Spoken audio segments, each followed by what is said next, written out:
Peaches. Welcome to our second episode of season 2. I'm Erica. And I'm Joyce. Hello, Joyce. Hi, Erica. Why are we back on Zoom? Oh, not my fault. It's COVID's fault again. COVID who?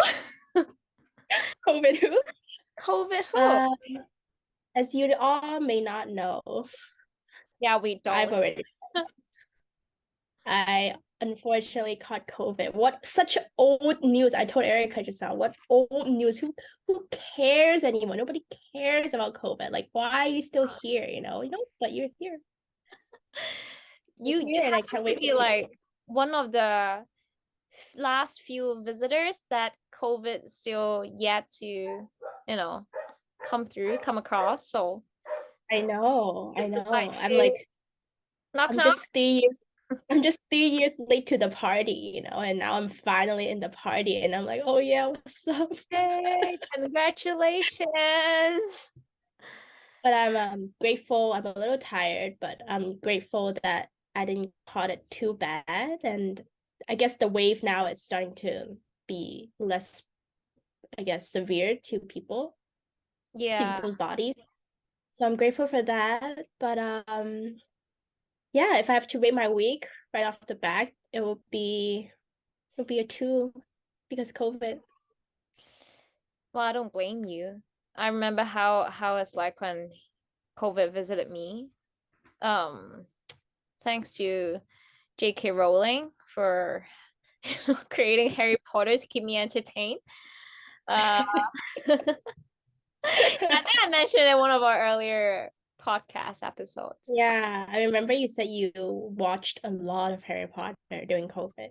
I did. It was very entertaining. And I literally just stopped after I recovered, and I haven't actually finished. I think it's the 6th installment of Harry Potter. I stopped in the middle of it. And that's how long it took for me to recover from COVID. The first to the 6th installment. Do you have a favorite? This is super random, but do you have a favorite scene out of all the Harry Potters that you watched? I did. It was one of those cliche scenes when Emma Watson like walked down the stairs. Oh my God, yes. Yes. My scene too. Yes. To be honest, she doesn't look that pretty to me because that hairstyle and that dress is like, what the fuck is so It's so old. It's so long. It's so long. But then yeah, like it's more like the chemistry between her and Roy. And it's just those young lovebirds. It's so easy, so pure and true. Yeah. Yeah. So yeah, I love that moment too, where it was like, besides all the chaos, and then was it like a prom? It's prom, right? Yeah, it's prom. Yeah. It was like a moment of like where everybody was like falling in love. Everyone was like just like being high school and like having fun. Like that moment, I felt like all the kids like probably enjoyed that scene a lot. Yeah. But they were not together at that prom, I remember. Yeah. Yeah. And that's why maybe it makes it even more interesting to watch, because it's that what is it called? 即係零葡萄, like stuff that you can't get, you just want it even more. Oh, that's called 零葡萄. Wow. 葡萄 like 吃不到的葡萄是酸的. Oh. The literal translation is like the grapes that you can't eat are often more sour. Oh, okay. That Point Roy is very 葡萄. Yeah. Got it. So, wait, so how was your week? Oh, right, sorry. My week was all right. I was actually quite busy the past week, so productive, very productive. I would rate it 6, 7, but well, because of COVID, we couldn't go to Macau, which we've planned together with our friends and boyfriends, and that's a bit of a shame, but we did what we It have is to what it is. do. It is what it is, and maybe it's just us having mentally prepared for another bigger trip. Yeah. And I Let's go, think, let's go somewhere just further away from Hong Kong, what do you right? mean, like fly? We could fly. Yeah, let's do it. Yeah, let's just fly. Let's stop taking the ferries. I'm so done That's with the true. ferries. Sick and tired of it. Taking ferries is so, it's so like pandemic-y, it's like not even like worth Yeah, it. yeah, exactly. Like cruise. Fuck it with cruise. Let's take a plane. Let's go on Yes. flights. Okay. That's a good thought. That's a good food for thought. Let's talk about it because I think, Yeah. yeah, we could definitely manage that and it'll be really fun now that we know we don't care about COVID. And but honestly, like if one thing that COVID has to taught me, one of the many things that COVID has to teach me is um I really learned to not like take things too like seriously anymore. As in like Oh, I I don't thought you know how said to say it. Like, take things for granted. yeah, that too, but also like not to take every plan Mm. so solid, so Yeah. like heavy-heartedly, if you know what I mean. It's not that like I'm not, of course I'm always looking forward to something or some kind of event or some things that my friends plan for me. But for some reason, this trip I have to be honest, like I wasn't as upset as I thought I would be because I guess one thing was like, oh, I was actually really physically tired Mm. from my trip and I knew that my body needed rest. So I just kind of like wanted to take the opportunity to rest. Yeah. And after 3 years, we all know that health is honestly the most important thing. So I wanted to be able to take care of that. And yeah, I just didn't take it too seriously, and it was really out of my control. Like it wasn't like I abruptly canceled the plan. It was more like I really can't do anything about it. I was out of control with this, so I just had to let it slide, and be less harsh on myself, and that's what Yeah, I did. I agree. That's Yeah. why I prefer, sometimes I just prefer spontaneous, Spontaneous. spontaneous, because it's like, I mean, I prioritize this like stuff like my work, my family, my friends, important events. Say if there's a wedding, right? If you have a wedding, of course I would mark it down. I would make sure Yeah, anything sure. else stands in the way of it. But other stuff is just like, if it doesn't matter as much, then maybe just don't take it too seriously. Yeah. Yeah, I When you think take everything that's seriously, it's just for painful. everything. Yeah, for everything. I think, sometimes we don't have to put too much stress on ourselves by unnecessary stress. Exactly. And yeah, I think we both kind of learned that. I feel like the both of us used to be quite uptight about a lot of stuff. And Hmm. then as we grow older together, we start to realize that, oh, you know what, like so many things are out of our control. Some people are out of our controls and situations. And, if we, as long as we know that we're doing the best that we can every single day, I think that's enough. So True. That's really a sign of aging, by the way. thank you. Cheers to my birthday last week.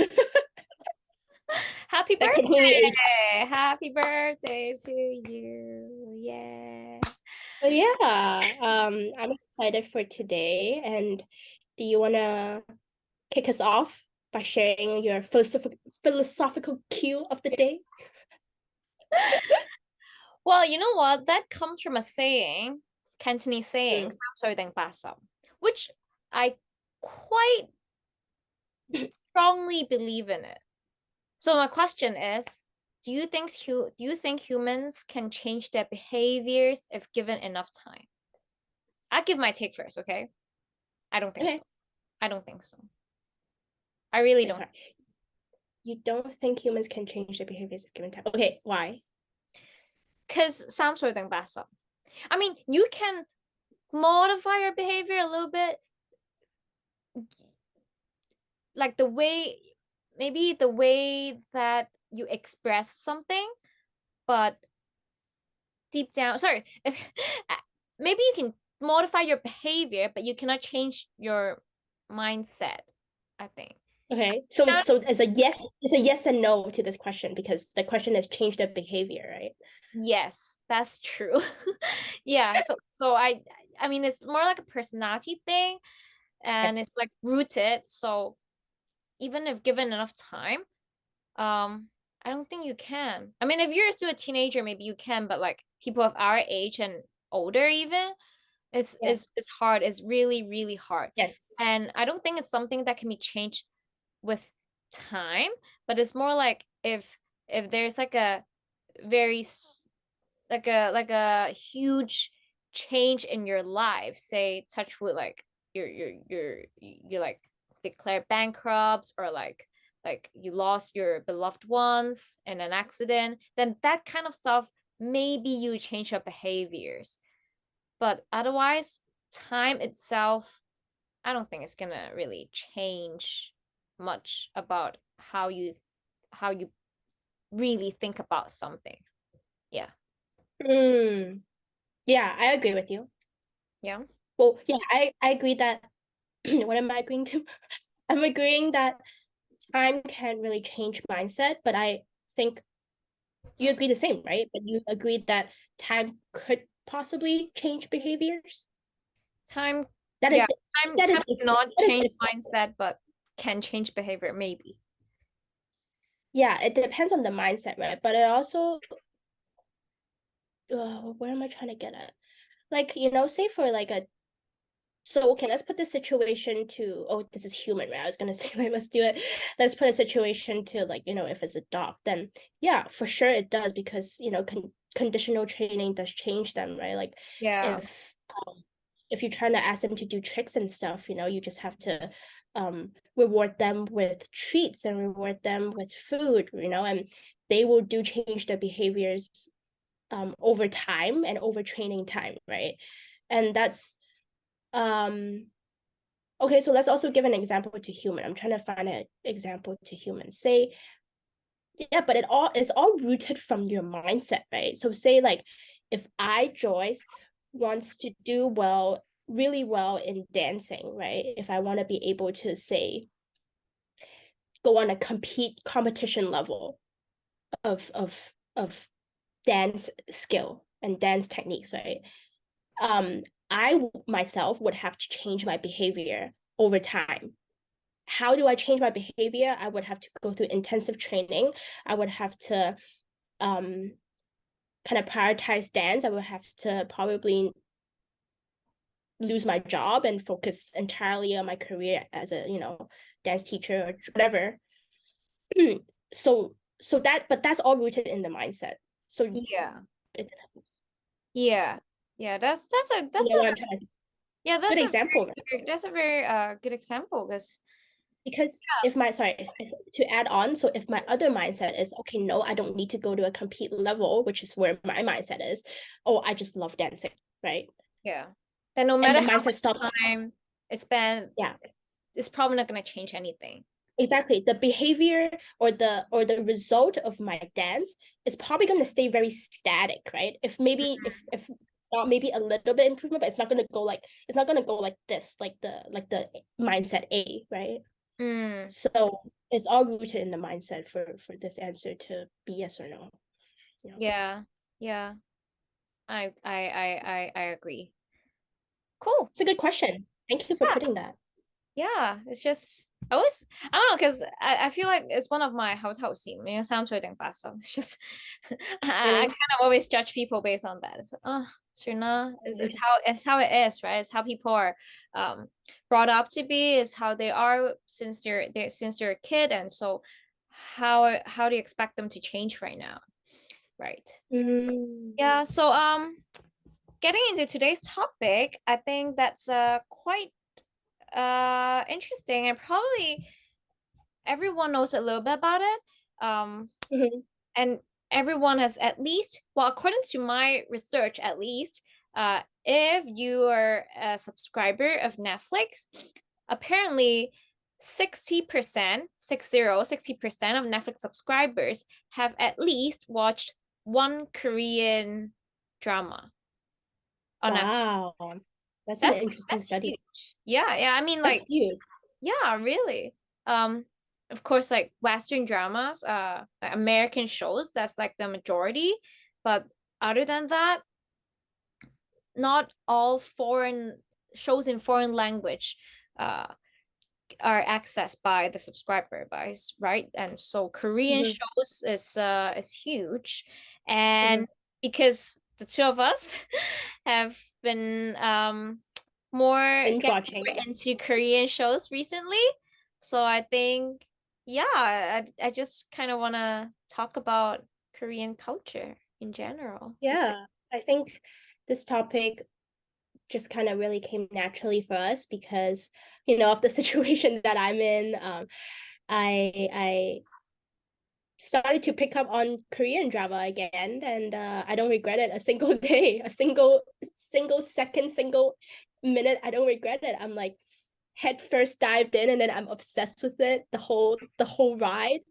And I think why we want to talk about it today is, a lot of the media that I'm exposed to too is K drama. It's been Korean drama. It's been Korean pop, and I've been watching a lot of um actually Korean influencers who who are making fame through YouTube as well.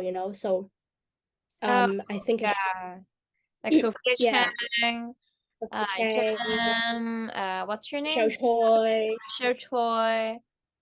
Who else? Oh, there used to There's be a few. Sleeping Sister. Is she Oh Korean? yeah, I She's think Korean. she's Korean. But yeah, Um, they're all Koreans. yeah, the all Korean Quite a community. handful. And Yeah, I think, yeah, and I think it's just good to, you know, sit down and kind of talk about the rise of this Korean culture and just why is it so popular, right? And why do we want to talk about it? What's the differences between K-pop and Korean drama? And, what are some kind of differences that we see with that, with Korean drama, Korean culture, with the Asia, with like Taiwan dramas that we used to watch a lot, with all the American sitcoms that me and you both watch, like just kind of yeah, dissect and talk a little bit about it. true. So yeah, let me ask you, what do you think? Like, if you have to just right off the bat, right? Um, Describe what Korean kind of K-pop or K-drama like means to you, or what do you feel when you like kind of think about them? To be honest, I'm not a biggest fan of either. I like recently, it's like on and off. Um, K-pop to me, I think K-pop and K-drama, the biggest reason why I'm not like super loyal to it is because of the language barrier. Like Mm, I need to understand the lyrics to be really uh grown to, get obsessed with the band that is performing the song. And for K-drama, of course, I want to actually be able to understand what they're saying instead of mm, just reading the subtitles all the time. Um, and then K-pop for me is like it's a lot of it's very catchy. It's a lot of dance moves involved, and it's always a bunch of like pretty faces. Well, that's the same for K-dramas. It's a lot of pretty faces, Korean fashion, and yeah, it's just a whole what do you call that? Like a full package of performance for both mm-hmm, dramas and the music routes. And and to me it's quite gimmicky actually, mm, both. But mm, nonetheless, because of all these elements, it is always very pleasant to watch. Like if mm, it's a K-pop, right? It's always like a very pleasant performance to watch, like pleasant to the eyes. And for K-drama, it's like it's so lighthearted, and Yeah. because all the cast members are always so good looking, it's like it doesn't hurt to watch a bit of a K-drama and just like let loose of your mind, to kind of like as a bit of a winding up of the night. Mm-hmm. Yeah, for me at least that's how it feels. To you? Mm-hmm. Yeah, I resonate with that, and I think for K dramas, it's definitely, yeah, the language barrier is there, but with subtitles and everything, like that doesn't really bother me too much. It's quite comforting, as you said, because you can pick up anytime and you can leave it off whenever, and it doesn't hurt anyone, right? It's like it's always there, and they're long, but I think they bring out a lot of different topics too, right? That we mentioned before, like yeah, it could be like a comedy or it could be like a rom-com, but there's so many underlying like Korean cultures that they emphasize and they implement in the Korean dramas, whether it's like the modern culture or whether it's like a bit of, throwback to like the 80s or the 70s. Like I see a lot of like those histories that they try to bring back of like their education system, of their kind of government, or like I'm watching this new one, the 2521, where they talk about, long story short, it's quite there's quite a lot of depth in this story. I thought it was just a rom-com, but it's more than that. It's basically um the late 1990s to early 2000s, which is not too far from us. It's these like fencers, like high school fencers, trying to make it to the national team. Mm, um and there's so many dynamic to it. Like I'm not going to go too in depth, but there's so many culture kind of elements that were in there. So many. I think one thing that I saw a lot in common through K drama and K-pop is just kind of their energy, right? And their kind of like, they will never know for an answer, or like failure is not an answer. Like I see a lot of that mindset implemented throughout the maybe shows and the that's why the trainings and shows all. are sometimes quite draggy, right? Because it's like never give up. You thought it's gonna end. It's not ending. It's still not ending. They're unstoppable. That's so They reach true. a perfect ending. They have to reach to a perfect ending. It's like, just so when you think it's ending, it's not. Yeah, another climax, just keep That's one thing. Exactly. That's one thing about Korean drama, right? It's like a climax one after another. That's something that I see a lot too. yeah. Um, and then I think for K-pop, for me though, it's like, yeah, I can see why you think that it's quite gimmicky. It's really more of like the trend, about the trend and what's catchy and what's the fashion is about. Like it's a lot about fashion, it's a lot about the dance choreography. And I think for me, what I resonate the most is really their Dance. dance moves. Yeah.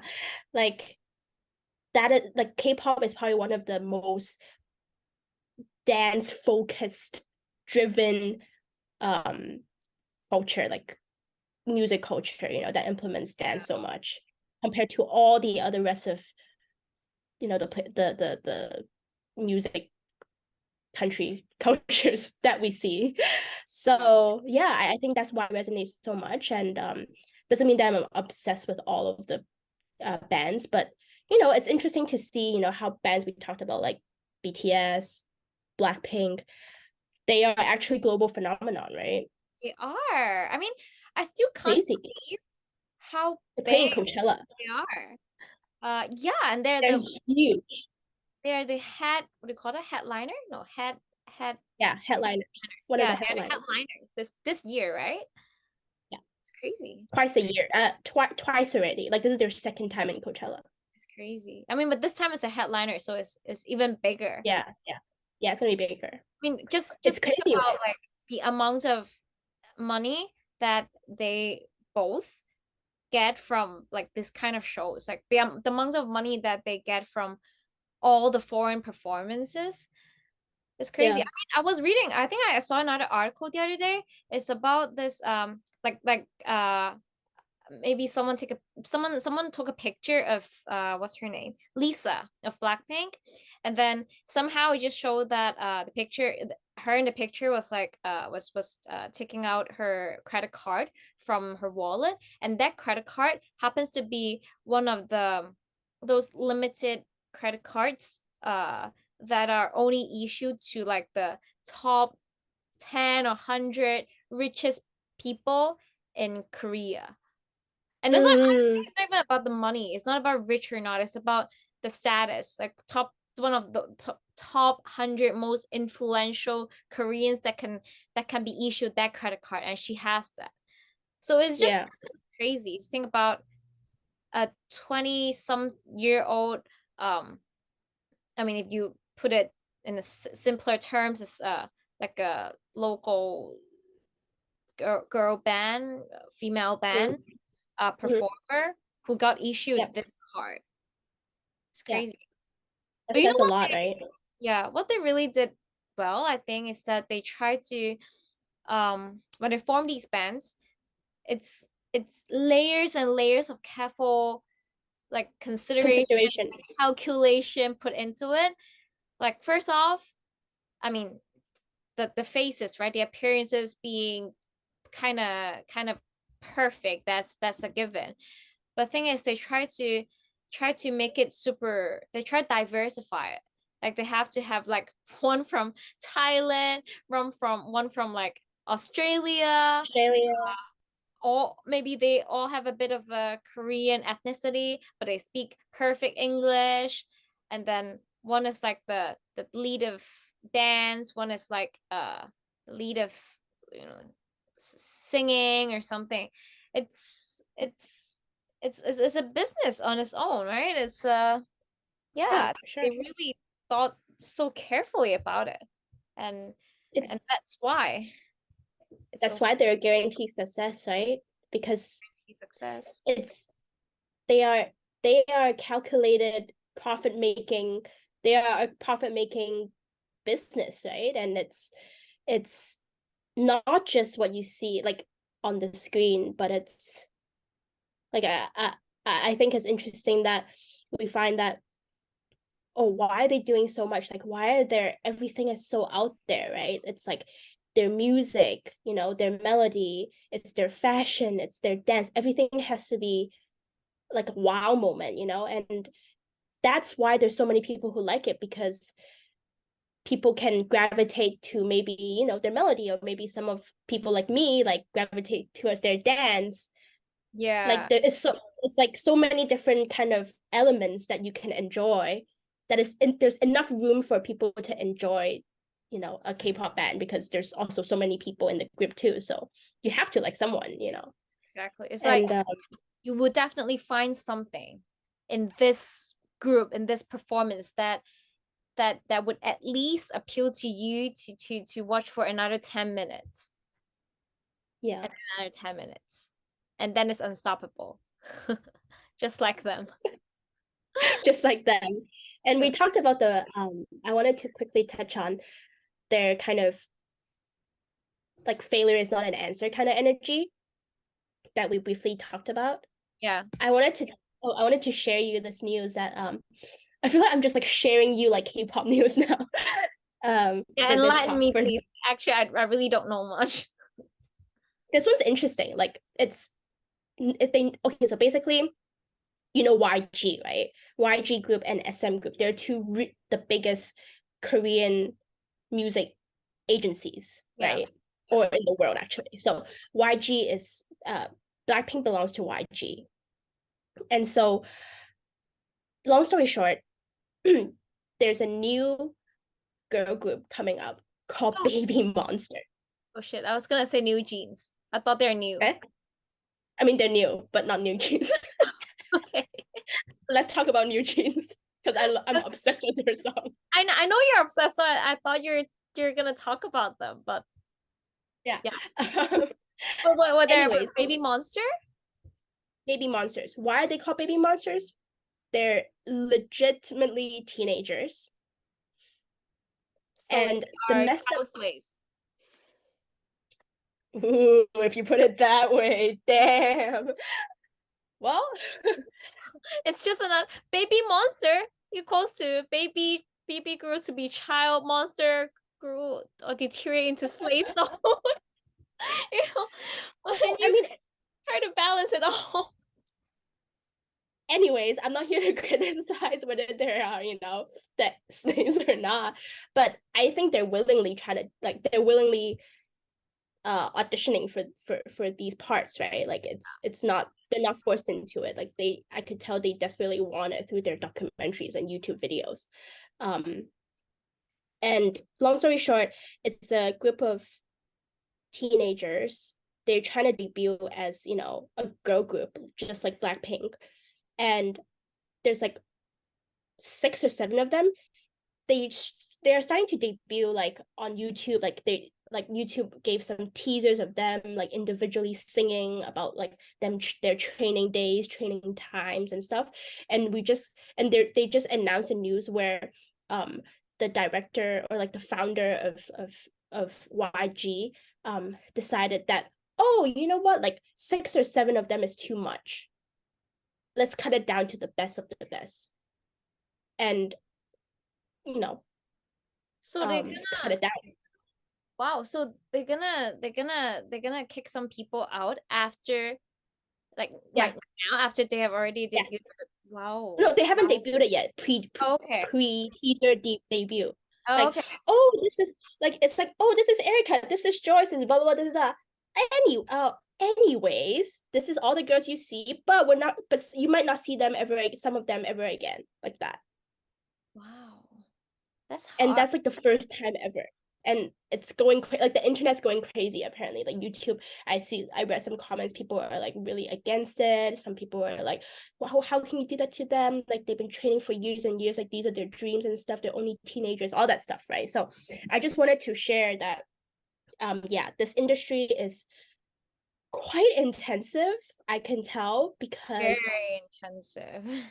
it's like military training, and it's, for them, I feel like I was very convinced that, wow, this is really like, that's all they got. Like, this is one shot. This is like, it's like now or never. And I could see it in all those girls' eyes that they want it so, so badly, like more than anyone. And because that's the information that people have been feeding them. Like, you have to tell people and you have to show people that you want this more than anyone. Yeah. And it's like kind of engraved in their mind, and I can see that energy across Korean dramas. I can see that energy and that message sent through K-pop as well. So just wanted to share that. I mean, now that I think about it, correct me if I'm wrong, and because I don't know enough, but when I like read like the entertainment news, oftentimes there are like scandals or like news about like a Western celebrity, it's always about them, OD on drugs or like some kind of sex scandal, like something about them like spending their life too luxuriously or in too much of a like they're basically just wasting their lives away. But then for Korean celebrities, it's often news about them under immense stress, and then some of them just like commit suicide or like sexually assault or it's that kind of stuff, it's not always has to do with like drugs, not always about them enjoying life, it's always about them like working too hard, that Mm, those negative effects just come out. So yeah, it's just well, there's always two sides to look at one thing, right? So it's the reason why they become successful, but it's also the reason, like a bit of a backlash is this reason why they like have all those potential mental issues and mental yeah, problems. Yeah. yeah. I Huh. think they put them through so much, and I think at the end of the day, like, you can't just be like a normal person for sure, right? If you want to be like a global sensation, like, I cannot imagine the kind of mental battle that they go through, like to stay sane and to stay the way they are. Like I'm sure like despite all of the stress, like I'm sure there's a little like, because I was thinking like, okay, if I have to be them, or if I ever have to be in their situation, like I have to like what I'm doing first off, right? Like I have to be able to be like, at the end of the day, like, okay, it's super fucking stressful, but I still love my job. Like I'm still obsessed with my job, that I'm okay with it. Like, and I think I can't say all of them think the same way, but I would say, some of them, or 7 to 80% of them enjoy what they do, right? And they're willing to sacrifice a lot for this. So Yeah. Yeah. I agree. They've been trained to grow a passion for it. Let's put it this way. It's like exactly. it's already it's in their blood. They don't even have to think about whether they like it or not. Exactly. Exactly. It's not even a question. So, yeah, about K-pop, I think it's just I really appreciate how much energy they have, and just the kind of like meticulous performances that they put together. And Mhm. for K-drama, that's like a big part of the whole Korean wave, and how the whole phenomenon becomes so big globally. And Mhm. can we just talk about the kind of like drama, the type of drama that they try to create? Because I think in general, Koreans do put a lot of effort and a lot of like creativity into creating their specific type of melodramas. Mm, I agree with that. Like when I was like, usually what I gravitate towards when I watch K-drama is like rom-com or like comedy, right? Because I think I really like how they can like kind of take such a easy, basic like idea and make like 16 episodes out of it. Like I Yeah. think that is something that is so impressive. Like they are able to like longevitize the whole process, but make it so like never seen before, right? It's like, because every show that I watch, I don't really think of like, oh yeah, I've seen it from a Taiwanese drama, or like, oh yeah, I've seen it through like an American movie. Like it's never like that. Like I never have that kind of like lunsa or any kind of like reminders of elsewhere that I saw before. Mm. So like, so in a way, yeah, they're so creative in expressing, what they want to showcase, and what kind of ideation that they want to convey. And I think, yeah, that's why I gravitate towards it, and we gravitate towards it. And I think like I don't know, like we've watched a lot of like American shows. We've watched a lot of reality shows like American, Korean, other countries, and it's just one thing that I kind of see from all those shows is that in like American shows, it's always like you know it's very direct, and it's like straight to the point, or it's Yeah, either very dumb or very straight to the point. yeah, There's not much in between.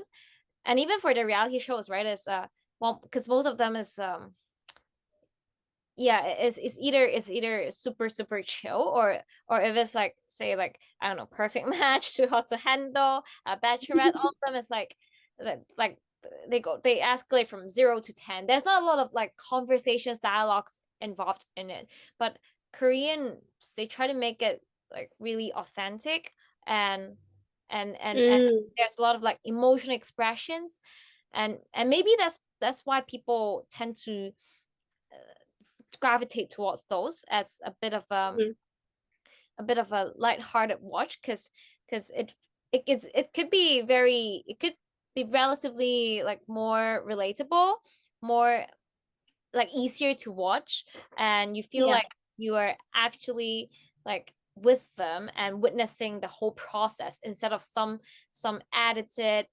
dramas and conversations that you just are targeted to watch. It, yeah. Like I get what you mean. Like they really prioritize showcasing like the more kind of complex emotions, right? Like jealousy or like awkwardness or like you see a crush, like they really put emphasis on those. That's when, like, how when they put emphasis, they do like a slow down, like slow motion of it, and then the next episode they do it twice again. It's like they emphasize it so much on those like Yeah. key moments that you could just tell that those are some things that they prioritize in their shows. And that's a really interesting way to take, because I never really think of it, but now I'm like, oh wow, yeah, I actually do see so much of these. Like, you watch one episode of K-drama and it probably shows you like more than 10 emotions that happen, Yeah, right? And seriously. that probably got you feeling the same way too. You're like, you're not just like, oh, upset,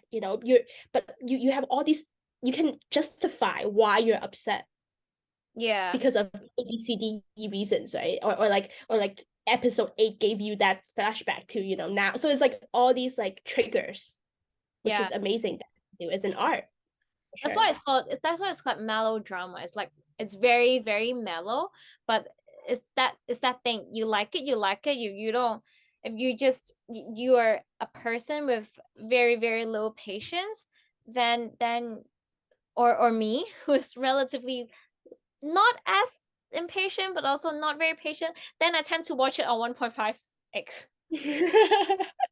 That's true too. That's true too. Yeah, because it makes life easier for me, and I'm from Hong Kong, We only have 24 hours, which is barely enough for me to go through all of my checklist. Yeah, we honestly don't have that much time to binge watch so much K-drama as much as we want to. But Yeah. I think I want to ask you, like, what are some kind of mm, takeaways that you think that after kind of us talking through this, and you watching K-drama, picking up Korean drama recently, right? Hmm. It's a kind of a vague question, but like, how do you, like, what are some things that you admire them, or what are some things that you kind of see and you're like, oh wow, like that's pretty cool, or like, I don't know, like stuff like that, that you might want to share, that you have not already said already. I know it's hard. It's a tough question. It's hard, but if there's one thing that I really appreciate from them, it's probably the superficial stuff, like their makeups and their fashion. Because Mm-hmm. even though I'm not one that is very into Korean fashion, but you guys really gotta appreciate how they dressed every cast member quite well, like from the Achuma, Achushi to the Yes. to the 3-year-old kid, to of course like Yes. the lead characters. Is quite, it's impeccable. Like everything is like perfectly organized, and also all those scenes where they try to shoot their like where they shoot their shows, where they shoot their scenes. It's shows you the very the all those nature, the nature side of the Korea, and it Mm-hmm. just makes you really, really want to visit that place, which when you really do go there, you think it's exactly built like the movie scene. Like it doesn't force shot of those um yeah, those scenes from the shows. Mm-hmm. It's all about marketing. Like the whole marketing, it's a full package, like I said. Like Yeah. a lot of calculation put into this line of work.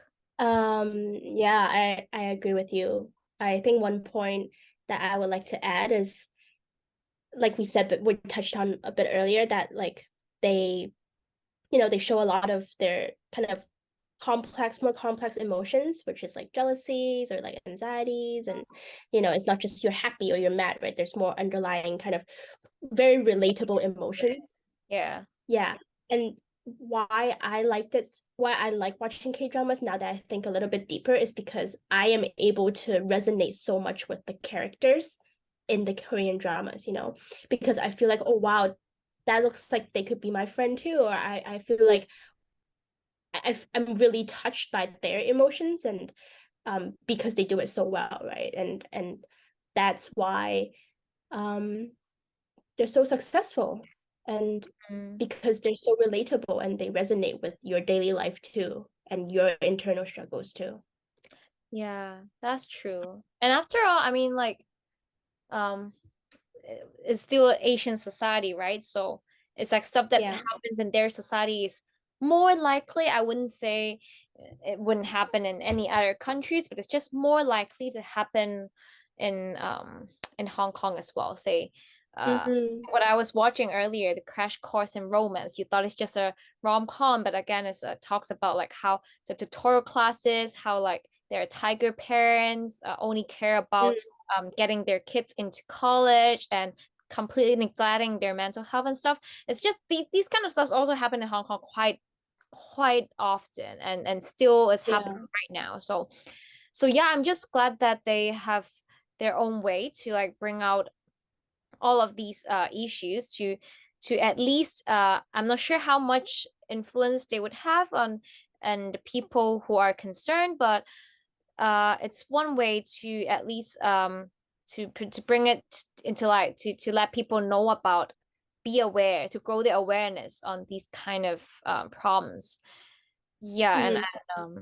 hopefully, they have I'm sure they would just keep producing better and better shows as they already are, and I'm just I'm ready to be surprised by another Squid Game or another like Parasite. Those are Yeah. really good shows in my opinion. Mm. Yeah. Mm. That's great. I Yeah. think yeah, that wraps up our podcast today. Yes, time flies, but I think I really enjoyed Yeah. this. It's relaxing yet full of knowledge, Substance. substance. Yes, full of substance. Kind of talk. So I hope Yeah. you guys also enjoy what we gone through today, and don't forget to follow us on our social media platforms, including Instagram, Facebook, and our YouTube channel. Please click the subscribe button, and you can easily just comment or DM us on any of our posts. Yeah. And we post every other Wednesdays. And yeah, thank you guys for listening. And we'll see you guys in the next one. All right. Bye.